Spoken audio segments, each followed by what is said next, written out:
आज Doubtnut app download करें। Doubtnut पर अपने सभी गणित, रसायन विज्ञान, भौतिक विज्ञान और जीव विज्ञान के डाउट्स का करो सफाया। बस प्रश्न की फोटो खींचो, एक ही प्रश्न को क्रॉप करो और तुरंत वीडियो सोल्यूशन पाओ। अभी डाउनलोड करें। प्रश्न है अनावृत बीजियों के लिए प्रजनात्मक संरचनाओं की व्यवस्था के सही रूप को चुनें। यहाँ आपको 4 विकल्प दिए गए हैं। हर एक विकल्प में एक व्यवस्था है जो अनावृत बीजी पौधों के प्रजनात्मक संरचनाओं की व्यवस्था है। हमें दी गई 4 व्यवस्था अथवा दी गई 4 विकल्पों में से सही विकल्प चुनना है जिसमें इनकी प्रजनात्मक संरचनाओं की व्यवस्था सही दी गई है। तो चलिए जानते हैं। सबसे पहले बात करें यदि अनावृत बीजी पौधों की, तो अनावृत बीजी पौधे क्या होते हैं? ये वह पौधे हैं जिनके बीजों पर आपको व्रत नहीं मिलेगा, बीजों पर व्रत नहीं होता या व्रत अनुपस्थित होता है। जैसे कि आप देखते हैं कि आवृत बीजी पौधों के बीजों पर आप देखते हैं कि अंडाशय होता है, यहाँ पर नहीं होगा, तो बीजों पर व्रत अनुपस्थित होता है। अतः हम कह सकते हैं इनमें फल नहीं होता, बीज होता है पर फल नहीं होता। तो बीज है पर फल नहीं है, ऐसे पौधों को हम अनावृत बीजी पौधे कह सकते हैं, या हम इन्हें कहते हैं नग्न बीजी पौधे। नग्न बीजी पौधे, इन्हें हम नग्न बीजी पौधे भी कह सकते हैं क्योंकि इनके बीज नंगे होते हैं, कोई व्रत इन पर नहीं होता। अब यदि बात करें अनावृत बीजी पौधों के, तो ये पौधे डायोशियस होते हैं। डायोशियस का मतलब है इनमें आपको नर तथा मादा अलग अलग मिलेंगे, नर तथा मादा पौधे अलग अलग होंगे। तो ऐसे पौधे जिनमें नर तथा मादा पौधे अलग अलग होते हैं उन्हें हम डायोशियस कहते हैं। तो ये हो गए डायोशियस।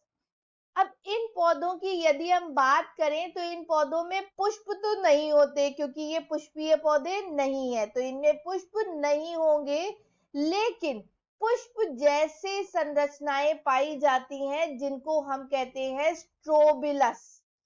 इनको हम क्या कहते हैं? स्ट्रोबिलस या स्ट्रोबिलाई। स्ट्रोबिलाई कहेंगे जब बहुत सारे होंगे, अनेक होंगे, और स्ट्रोबिलस एक को कहेंगे। तो इनमें पुष्प जैसी संरचनाएं होती हैं जिन्हें हम स्ट्रोबिलाई कहते हैं।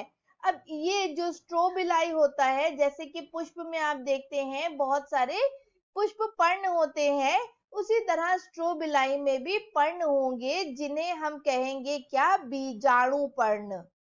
क्योंकि इनके पास बीजाणु होंगे तो इसीलिए हम इन्हें बीजाणु पर्ण कहेंगे। तो इनमें आपको बीजाणु पर्ण मिलेंगे, बीजाणु नहीं मिलेंगे।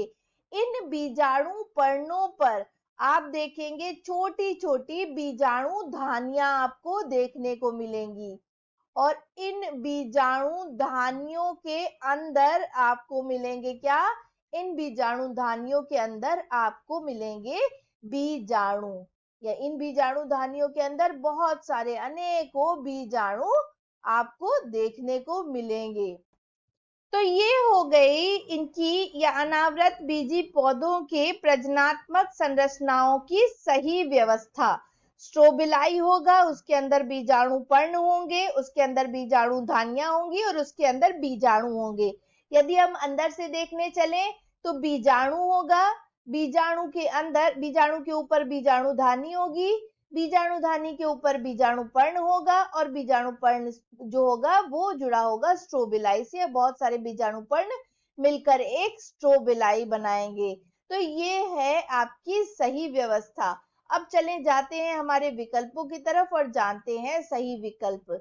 यहाँ जैसे कि हमें दिखाई दे रहा है विकल्प 2 में बीजाणु है, बीजाणु बहुत सारे बीजाणु एक बीजाणु धानी में होंगे, और ये बीजाणु धानियां होंगी बीजाणु पर्ण, मतलब कुछ बहुत ज्यादा विशेष पत्तियां जो स्ट्रोबिलाई की होंगी जिन्हें हम बीजाणु पर्ण कहेंगे। ये बीजाणु पर्ण मिलकर बनाएंगे स्ट्रोबिलाई।